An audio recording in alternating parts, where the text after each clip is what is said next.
আমাদের আশেপাশে এমন অনেক মানুষ আছে যাদের নিজেদের থেকে অন্যজনের দিকে বেশি ইন্টারেস্ট। অপরজন কোথায় যাচ্ছে, কি খাচ্ছে, এসব উকে দিয়ে হলেও তাদের দেখা লাগে। এরকম মানুষ কিন্তু সব জায়গাতেই কম বেশি থাকবেই। এমনই একজন হলো জিয়ংতাই। ও অবশ্য একটু বাড়াবাড়ি পর্যায়ে বলা যায়, মানুষের বাসায় অব্দি ঢুকে যায় এ লোক। কার জীবনে কি হয় না হয় সব দেখে চরম মজা পায়। এমনকি মানুষের বাসা থেকে ক্রেডিট হিসেবে জিনিস উঠিয়ে এনে স্মৃতি বানিয়ে রেখে দেয়। তো একদিন ওর নজর পড়ে এক ইনস্টাগ্রাম স্টার সোরার উপর। কিভাবে ওর বাসায় যেয়ে ওর ব্যাপারেও খুঁটে খুঁটে দেখবে, এই ভাবতে ভাবতেই হঠাৎ একদিন মেয়েটা নিজে থেকে এসেই ওর বাসার চাবি দিয়ে যায়। জিয়ংতাইয়ের খুশি দেখে কে, বাকিদের মতো মেয়েটার বাসায়ও ঢুকে পড়ে ছেলেটা। সব ঘর ঘাটতে ঘাটতে একটা ঘরে এসে ওর পুরো দুনিয়া ওলট পালট হয়ে যায়। মেয়েটার লাশ পড়ে আছে সামনের সোফায়। ও ওখান থেকে পালায়, আর শুরু হয় এক ভয়ঙ্কর রহস্যের খেলা। পুরো জীবন উল্টে পাল্টে যায় জিয়ংতাইয়ের। কি হবে শেষমেশ ওর সাথে? উকি দেওয়া স্বভাবের জন্য কি শেষমেশ মার্ডার কেসে ফেসে যাবে ও? ওয়েলকাম এভরিওয়ান, আমি মুন, আর আজ আমি তোমাদের 2024 সালে কোরিয়ান ভাষায় মুক্তিপ্রাপ্ত থ্রিলার, সাসপেন্স আর টুইস্টে ভরপুর মুভি ফলোইং এর গল্প বলবো। সত্যি কি অসম্ভব সাংঘাতিক টুইস্ট এই গল্পের প্রতিটি মোড়ে, তা বলার বাহিরে। তাহলে চলো ইন্ট্রো না বাড়িয়ে গল্প শুরু করা যায়। মুভির শুরুতেই আমরা খবরে বলতে শুনি যে একটা মেয়ে লাশ পাওয়া গেছে, যাকে 4 দিন আগেই খুন করা হয়েছে। মানুষের নিরাপত্তার স্বার্থে গভর্নমেন্ট সিদ্ধান্ত নিয়েছে আরো সিসিটিভি ক্যামেরা বাড়িয়ে দিবে। এ সময় আমরা জিয়ংতাইকে দেখি যে সে অফিসের জন্য বের হচ্ছে। রাস্তায় জিয়ংতাইয়ের স্বভাব সম্পর্কে ধারণা পাওয়া যায়। একটা ছেলের ফোনের চ্যাট মেসেজ ও উকি দিয়ে দেখতে থাকে। ছেলেটা টের পেলে ও না দেখার ভান করে।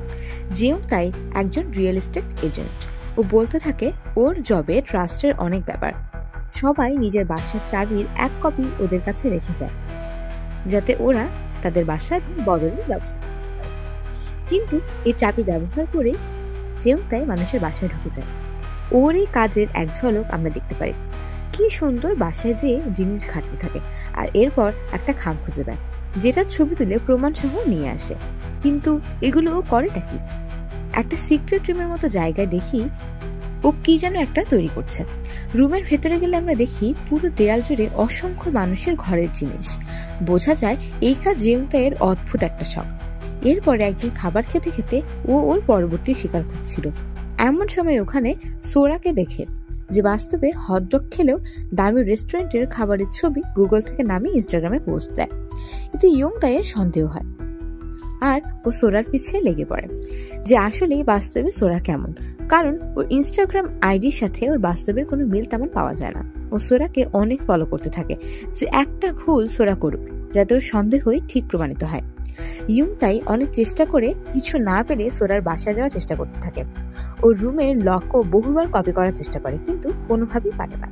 আমরা দেখি ওই সব কথা ওর পোষা পিঁপড়াদের শোনাচ্ছে। ঠিক শুনেছেন, পোষা পিঁপড়া। আসলে জিয়ংতাইয়ের সব শখই অনেক অদ্ভুত। এমনই একদিন সোরা ওর অফিসে আসে। জিয়ংতাই তো আহ্লাদে আটখানা। ও সোরার সাথে খুবই ভালো ব্যবহার করতে থাকে। কথার এক পর্যায়ে সোরা জানায় যে ও অন্য জায়গায় শিফট করছে, এজন্য নিজের বাসাটি বদল করতে চায়। জিয়ংতাই ডকুমেন্টসের কথা বললে সোরা কাগজপত্র হাতে দিয়ে দেয়। জিয়ংতাই তো মহা খুশি। পরের দিনই সোরার বাসায় যেয়ে ও খোঁজাখুঁজি করা শুরু করে। টেবিল, ওয়াশরুম সব। সোরার অনেকগুলো ক্রিমের প্যাকেট থেকে একটা নিয়ে নেয় প্রমাণ হিসেবে। একটা রুমে তাদের সমস্যা দেখেও সিদ্ধান্ত নেয় পরের দিন এসে ঠিক করে দেবে। যা ভাবা সেই কাজ। কিন্তু পরের দিন রুমে ঢুকেই ওর চক্ষু চড়ক কাজ। সোফায় সোরার রক্তাক্ত দেহ। জেয়ুংয়ের বমি চলে আসে। ও পুলিশে ফোন করতে গিয়ে থেমে যায়, কারণ ও নিজেই তো বেআইনিভাবে সোরার বাসায় এসেছে। আর এই কথা জানাজানি হলে ওর কোম্পানি বন্ধ হয়ে যাবে। সন্ধ্যায় এক কাপল সোরার বাসা দেখতে চাইলে জিয়ংতাই ভাবে এই সুযোগে সোরার মৃত্যুর খবর সবাই জানতে পারবে। কিন্তু ও যেয়ে দেখে কোথাও কিচ্ছু নেই, কোনো রক্ত, লাশ, কোনো কিছুরই কোনো চিহ্ন নাই। ও সব জায়গা চেক করেও কিচ্ছু পায় না। জিয়ংতাই আরো বড় গোলকধাঁধায় ফেসে যায়। পরের সিনে আমরা দোবং পুলিশ ডিপার্টমেন্ট দেখি, যেখানে লেডি অফিসার ইয়ংজু একটা কেসের জন্য সিনিয়রকে বলতেই থাকে। কিন্তু ও মেয়ে হওয়ায় ওকে কেউ বড় কেস দিতে চায় না। ও নিজের জুনিয়রকে বলে কোনো মেয়ের মিসিং কেস আসলেই যেন ওকে জানায়। এদিকে আমরা দেখি জেউং তাই সকালে অফিসে আসে। ও দেখে ওর ডেস্কের উপর একটা লাল খাম খুলে জেউং তাই ভয় পেয়ে যায়, কারণ খামের শুরুতে লেখা আমি সব জানি। আর এরপরেই সোরার লাশের ছবি, আর সাথে জেউং তাই যে ওই সময় সোরার বাসায় ছিল সব ছবি সহ প্রমাণ, এমনকি একটা চুলের ছবি, যেটা দেখে জেউং তাই আরো বেশি ভয় পেয়ে যায়, কারণ ভাবে এই চুলটা ওর নিজের না তো। এমন সময় ওর কাছে ফোন আসে। ফোন রিসিভ করলেও জানতে পারে যে ওর মায়ের শেষ স্মৃতি যেখানে রাখা, সেখানে কাল রাতে কেউ এসে ওর মায়ের জায়গাটি ভেঙে দিয়ে গেছে। জেউং তাই যে দেখে ওর মায়ের ছায়ের বক্সের ঢাকনাটা একটু ডানে সরানো, ও সেটাকে ঠিক করে দেয়। এই দৃশ্য সবাই মনে রাখবেন। ও গাড়িতে বসে টুকরো করে ছেঁড়া মায়ের ছবি জোড়া লাগায়, আর এর সময় খেয়াল করে দূর থেকে এক ট্রাক ওর গাড়ির দিকে এগিয়ে আসছে। ও দ্রুত গাড়ি থেকে লাফ দিয়ে জীবন বাঁচায়, কিন্তু দৌড়ে ট্রাকের দরজা খুলতেই ও অবাক, কারণ ড্রাইভিং সিটে কেউই নেই। সিসিটিভি ক্যামেরা চেক করেও কোনো কিছুই জানা যায় না। জেউং তাই আরো ভয় পেতে থাকে। অন্যদিকে আমরা দেখি পুলিশ স্টেশনে ইয়ংজু জুনিয়রকে বলে একজন ইনস্টাগ্রাম স্টার এসেছে মিসিং কমপ্লেন্ট লেখাতে। ইয়ংজু সন্দেহ প্রকাশ করলে ওর জুনিয়র বলে, আপনি তো বলেছিলেন মিসিং মেয়ের কেস আসলে আপনাকে বলতে, এজন্য আপনাকেই ডেকেছি। আমরা জানতে পারি মেয়েটার নাম হরুকি। ও সোরার নামেই মিসিং কমপ্লেন্ট লেখাতে এসেছে। ও বলে সোরা ওর বন্ধু, আর ওর সন্দেহ সোরার কিছু হয়েছে, কারণ সোরা ওকে এক রাতে হঠাৎ ফোন করেই তারপরেই আবার হঠাৎই ফোন রেখে দেয়। ইয়ংজু ওর কাছ থেকে সব শুনে সোরার ডিটেলস বের করতে থাকে। এদিকে জেউং তাই অফিসে এসে দেখে ইয়ংজুরা এসেছে। ও মনে করে ধরা পড়ে গেছে, কিন্তু দেখা যায় ওরা জেউং তাইয়ের কাছে সোরার ব্যাপারে কথা বলতে এসেছে, কারণ সোরা মিসিং হওয়ার আগে এখানে এসেছিল। জেউং তাই অনেক কষ্ট করে নিজেকে শান্ত রাখার জন্য, আর নর্মাল বিহেভ করার চেষ্টা করতে থাকে। তখন ইয়ংজু জিজ্ঞাসা করে, 19শে ফেব্রুয়ারি তুমি কি করছিলে? এই প্রশ্ন শুনে জেউং তাইয়ের অবস্থা খারাপ হয়ে যায়, কারণ ওই দিনই ও সোরার লাশ দেখেছিল। ও কথা ঘুরিয়ে বলে ও এক কাপলকে ওই দিন সোরার বাসা দেখাতে নিয়ে গিয়েছিল, কিন্তু সোরা রুমে ছিল না। ইয়ংজু জেউং তাইয়ের কাছে কারা কারা সোরার বাসায় এখন অব্দি গিয়েছে তার লিস্ট চায়। জেউং তাই কাগজ আনতে গেলে ওর কলিগ জিজ্ঞাসা করে সোরার কি হয়েছে। ইয়ংজুরা বলে ওরা এখন ইনভেস্টিগেট করছে। জেউং তাই সব শুনতে থাকে। এ সময় ইয়ংজু ওর কাছে সোরার বাসার চাবি নিতে গেলে এতগুলো মানুষের চাবি ওর কাছে দেখে অবাক হয়ে তাকিয়ে থাকে। ইয়ংজুরা সোরার বাসা তল্লাশি করতে থাকে, আর দূরের বিল্ডিং থেকে লুকিয়ে লুকিয়ে জেউং তাই সবকিছু দেখতে থাকে। এ সময় সোফার নিচে ইয়ংজুরা রক্তের চিহ্ন পায়। সাথে সাথেই বাসার চারিদিকে পুলিশের গাড়ি আসে, আর জেউং তাই ওখান থেকে বের হয়ে চলে আসে। ও ভাবতে থাকে যে সোরাকে মেরেছে তার শিওর সোরার উপর কোনো রাগ ছিল। সোরার ভিডিও চেক করতে করতেও হরুগির নাম পায়, কিন্তু 1 মিনিট, হরুগি তো বলেছিল ওরা দুজন ফ্রেন্ড, কিন্তু আমরা দেখি হরুগি সোরার লাইভে হেড কমেন্ট করা ছাড়াও নিজের লাইভে এসে সোরার নামে বদনাম করত। জেউং তাই অনলাইনে সার্চ করতে করতে হরুগির বাসার ঠিকানাও পেয়ে যায়। ও রাতে হরুগির বাসার সামনে যে ওকে টেক্সট করে যে ও একটা রেকর্ডিং মাইক্রোফোন কিনতে যায়, হরুগি বেচবে কিনা। অন্যদিকে আমরা দেখি সব জায়গায় সোরাকে খোঁজার জন্য তল্লাশি চলছে, তদন্ত চলতে থাকে। এই খবরও চারিদিকে ছড়িয়ে পড়ে।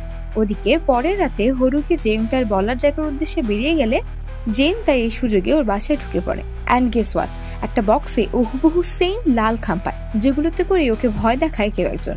জেউং তাই নিশ্চিত হয়ে যায় হরুগিই খুনি। এ সময় কিছু চ্যাট কপি থেকে জেউং তাই বি উইথ ইউ নামের এক আইডির সন্ধান পায়। সন্দেহ হতে ও অনলাইনে ওকে খুঁজে দেখে এই আইডির লোকটা সোরার লাইভে গিয়ে আপত্তিজনক কমেন্ট করত, কাইন্ড অফ অবসেসড লাভারদের মতো।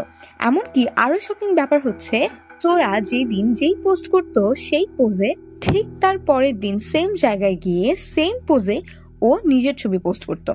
এদিকে হরুগি বিরক্ত হয়ে না পেরে বাসার দিকে আসতে থাকে।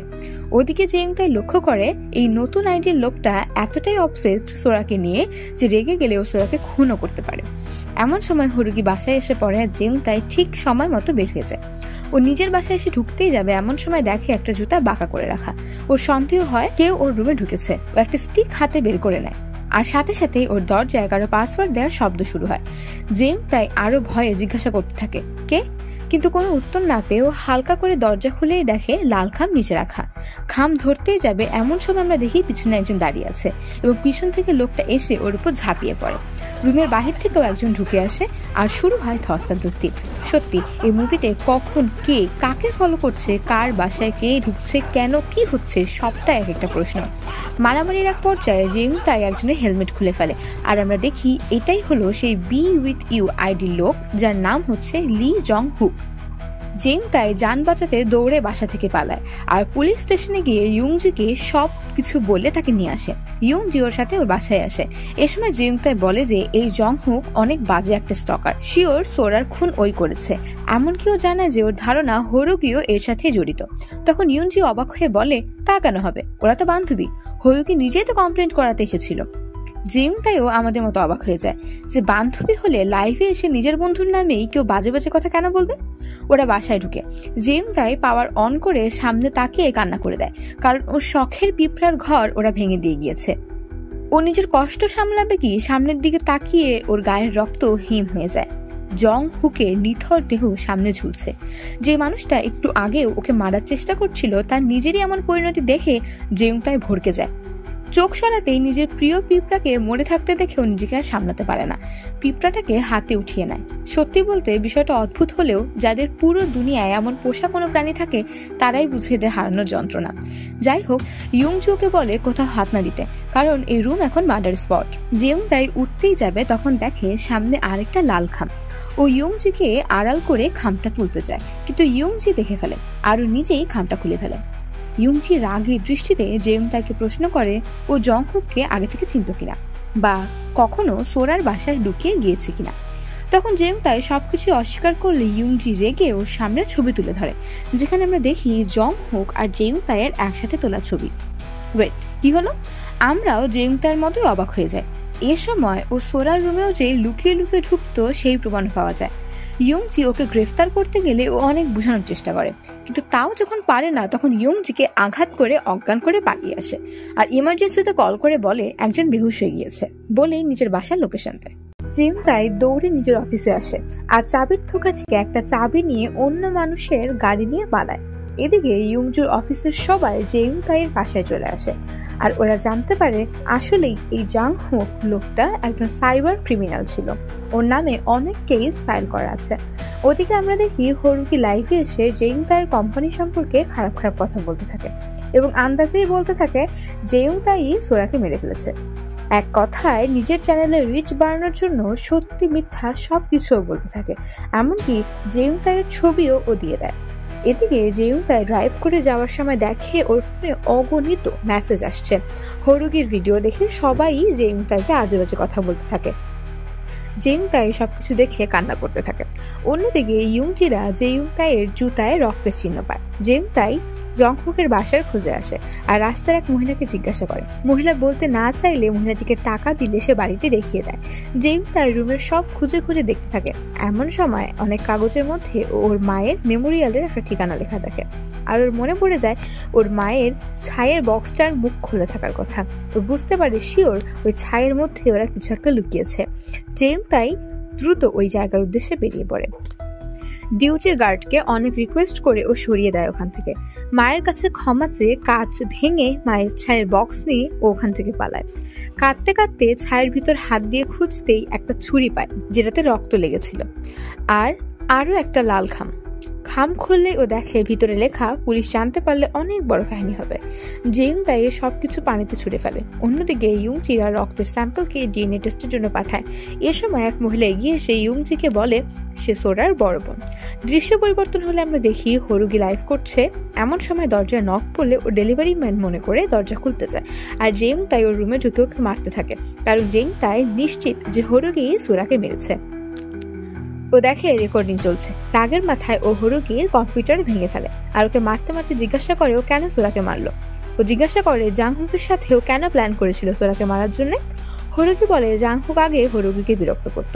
হরুকি পরে ভয়ে ওকে সোরার আইডি দেয় যেন ও সোরাকে বিরক্ত করে ওকে ছেড়ে দিয়ে। ও নিজে বাঁচতে চেয়েছিল, কিন্তু পরে সোরার খবর না পেয়ে ও ভয় পেয়ে যায় যে জাংহুক সোরার কোনো ক্ষতি করে দেয়নি তো, আর এজন্যই ও পুলিশ স্টেশনে সেদিনকে মিসিং কেস ফাইল করে আসে। এমনকি ও বলে সোরাই ওকে বলেছিল যাতে অনলাইনে ও সোরাকে অ্যাটাক করে বাজে বাজে কথা বলে। জেং তাই তো অবাক হয়ে যায়। এদিকে সোরার বোন ইয়ুনজিকে বলে আমার বোন সোরা একটা পাগল। ও ইয়ুনজির হাতে কিছু ডকুমেন্ট তুলে দেয়। ও জানায় ওদের পরিবার গরিব থাকায় ও বাসা থেকে চলে গেছিল, এমনকি ও ওর প্রতিবন্ধী ভাইকেও টাকার জন্য বিক্রি করে দেয়।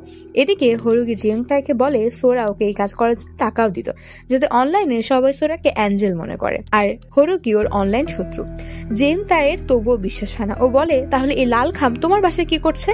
হরিকি বলে এগুলো তো আমাকে সোরাই দিয়েছে, ও আমাকে খামে করে টাকা পাঠাতো। জেউং তার কাছে সবকিছু আস্তে আস্তে স্পষ্ট হতে থাকে। ওর মনে পড়ে সোরার বাসায় ও যেই ক্রিমের প্যাকেটটা দেখেছিল, সেম সেই ক্রিমের গন্ধ সেদিন ওর উপর আক্রমণকারী একজনের শরীর থেকে পেয়েছিল। এবার আমরা সোরার আসল কাহিনী জানতে পারি। সোরা বলতে থাকে, আমাকে আমার বাবা মা কখনো পাত্তা দিত না। আমি আমার ভাইকে ওখানে বিক্রি করে এসেছিলাম ঠিকই, নিয়েও আসতাম কয়েকদিন পর, ওর তো শরীরে কোনো ক্ষতি হয়নি। আমি অনেক টাকা ইনকাম করে অনেক বিলাসী জীবনযাপন করতে চাইতাম, কিন্তু সব জায়গায় সেম অবস্থা। ও 2 নম্বরই কাজ করতে থাকে টাকা ইনকামের জন্য, কিন্তু জীবনে সে অপমান লেগেই থাকে। একদিন মুখে ইনজুরি হলে ও হাসপাতালে গিয়ে সেলফি তুলে ছবি আপলোড করে। জীবনে কিছুই ঠিক মতো না গলে ও আত্মহত্যার কথা ভাবে। ঠিক তখনই ওর ফোনে মেসেজ আসে আর ও দেখে সেদিন সেলফির পিছনে ব্লাড ডোনেশনের পোস্টার দেখে সবাই ভেবেছে ও ব্লাড ডোনেট করেছে। ব্যাস, সবাই ওর গুণগান গাওয়া শুরু করে। মানুষের এই সাইকোলজি বোঝার পরে সোরা পাগলের মতো হাসতে থাকে। এই বুদ্ধি কাজে লাগিয়ে ও অনলাইনে সবার সামনে ভালো সাজতে থাকে। ডোনেশন, প্রাণীদের সাহায্য করা সহ সব কাজের ফেক ছবি অনলাইনে আপলোড করতে থাকে। ও ওর আগের জগৎ থেকে বের হওয়ার চেষ্টা করে।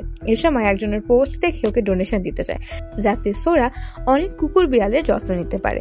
সোরা জাল সার্টিফিকেট বানিয়ে পোস্ট করে, আর এভাবে ওর চ্যানেল অনেক পপুলার হয়ে যায়। সোরা বলতে থাকে, ভালো মানুষের মতো সেজে থেকে অনেক লাভ, সব ঠিকঠাকই চলছিল যতদিন না ওই জেউং তাই আসে। সোরা বলে ও যেখানেই যায় জেউং তাই ওকে সেখানেই ফলো করতে থাকে। একদিন ও একটা বিড়ালকে খাবারের লোভ দিয়ে ডেকে আনে, আর এরপরে বিড়ালটার পা ভেঙে দেয়। আর লাইফে এসে মায়া কান্না করে কাঁদতে থাকায় বলে, এই বিড়ালটার পা ভেঙে গেছে, চিকিৎসা প্রয়োজন, প্লিজ কেউ সাহায্য করুন। কত বড় একটা স্ক্যাম। ভিডিও করার পরে আবার নিজে চেকও করতে থাকে যে ভিডিও ঠিক মতো হয়েছে কিনা। তখন ভিডিও চেক করার সময় খেয়াল করে পিছনে জেউংতাই দাঁড়ানো। এমনকি একদিন এক স্টোরে বসে ও এক মহিলার ব্যাগ দেখে। ব্যাগটি দেখে ওর ছবি তুলতে মন চায়। মহিলাটি যখন বাইরে যায় তখন সে মহিলাটির ব্যাগ নিয়ে নিজের ব্যাগের মতো ভান করে একটা সেলফি তুলে পোস্ট করে।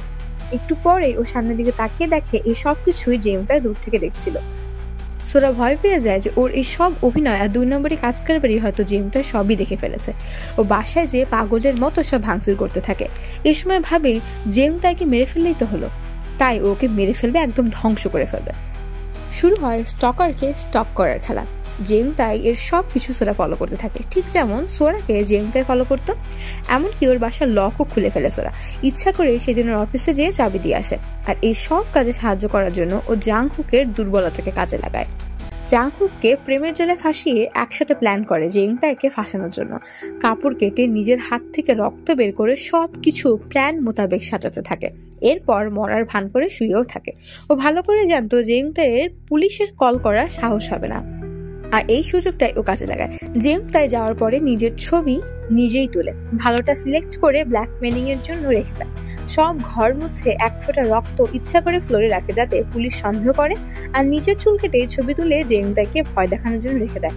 অন্যদিকে জাংহুককে দিয়ে ছায়ের মধ্যে ছুরি রাখা থেকে শুরু করে জেউংতাইয়ের উপরে সেদিন ট্রাক দিয়ে অ্যাটাক করানো সবই করায় সোরা। ও ভেবেছিল সেদিন জেউংতাইকে ফাঁসি দিয়ে নিজেই ভিকটিম সাজবে, কিন্তু জাংহুকের হেলমেট খুলে যাওয়ার পরে ওর সব প্ল্যানই ভেস্তে যায়। ও বলে প্ল্যান এ কাজ না করলে প্ল্যান বি কাজ করবে। ও নিজের প্ল্যান মুহূর্তে চেঞ্জ করে ফেলে, আর জাংহুককে আবার কথার জালে ফাঁসিয়ে ওই দিনই ফাঁসি দিয়ে নিজের হাতেই মেরে ফেলে। আর জেউংতাইকে বানিয়ে দেয় জাংহুকের খুন। আসলে কি ভয়ঙ্কর এই সোরা। আর আমরা কি ভাবছিলাম ওকে এতক্ষণ? ভাবছিলাম সোরার সাথেই বোধহয় কেউ অনেক বড় অন্যায় করেছে। যাই হোক, এদিকে সব জানার পরে জেউংতাই ওর ওয়্যার হাউসের দিকে রওনা দেয়, কারণ ও বুঝতে পারে শিওর সোরাকে ওর ওয়্যার হাউসেই পাবে। আর এদিকে পুলিশের কাছেও একটা কল আসে, আর পুলিশরা বেরিয়ে পড়ে। অন্যদিকে ইউংজি এক মেয়ের কাছে যায় যার সাথে সোরা আগে কাজ করতো। কথায় কথায় মেয়েটা জানে যে হে রান নামে একটা মেয়ে একবার বলেছিল ও সোরা সম্পর্কে কিছু একটা স্পেশাল জানে। ইউংজি হেরানের ঠিকানা জানতে চাইলে মেয়েটা বলে হেরানের তো আজ অনেকদিন কোনো খবরই নাই, ও মিসিং হওয়ার পর অনেক কাহিনী হয়েছিল। ইউংজির হেরানের কেসের কথা মনে পড়ে।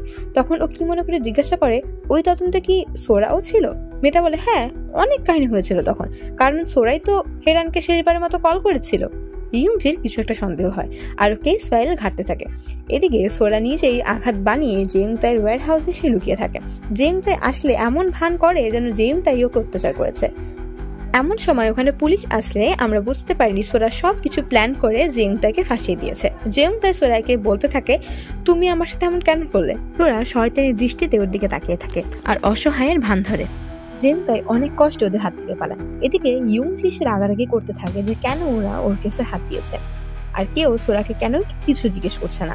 সবাই ওকে বলতে থাকে, তুমি ভিকটিমকে কেন সন্দেহ করছো? সব প্রমাণিত জেউংতাইয়ের বিরুদ্ধে। এমনকি সেদিনকে ওর জুতার নিচে যে রক্ত পাওয়া গেছিল সেটাও তো সোরারই রক্ত।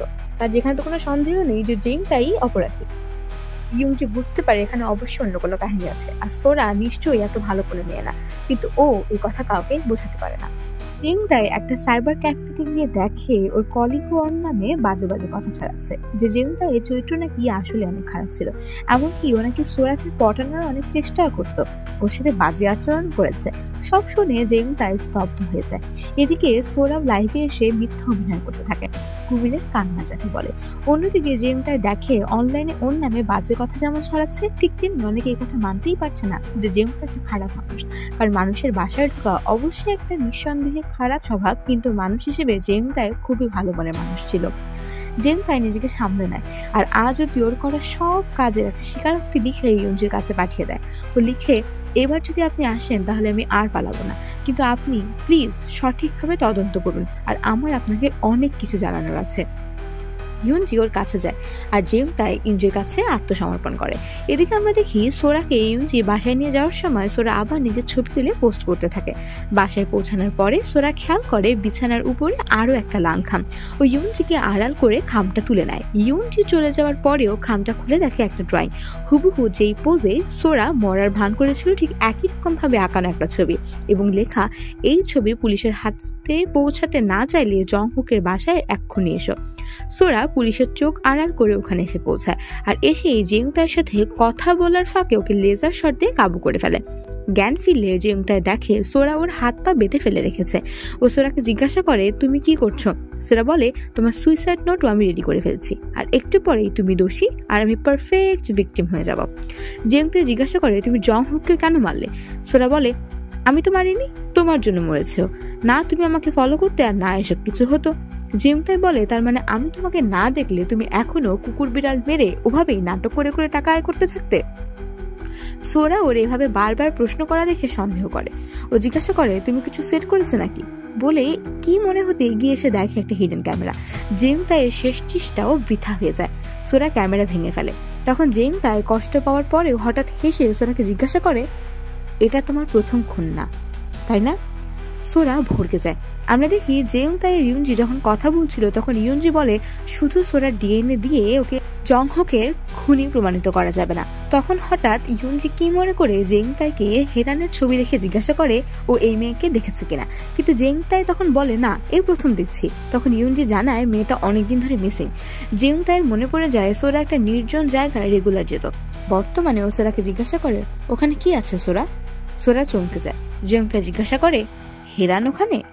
ওকে কে মেরেছে সোরা? সোরা আবারও ভরকে যায়। আমরা দেখি হেরান সোরার সম্পর্কে সবকিছু জেনে গিয়েছিল। ও সোরার থেকে টাকা চেয়ে ওর মজা নিতে থাকে। তখন সোরা নিজেকে সামলাতে না পেরে রেগে গিয়ে ওর মাথায় একের পর এক আঘাত করে ওকে মেরে ফেলে। ইয়ুনজিরা স্পট খুঁজে খুঁজে সোরার লাশ পায়, যেখানে আরো অনেক নিরীহ বিড়াল কুকুরকেও ও মেরে মাটি চাপা দিয়ে রেখেছিল।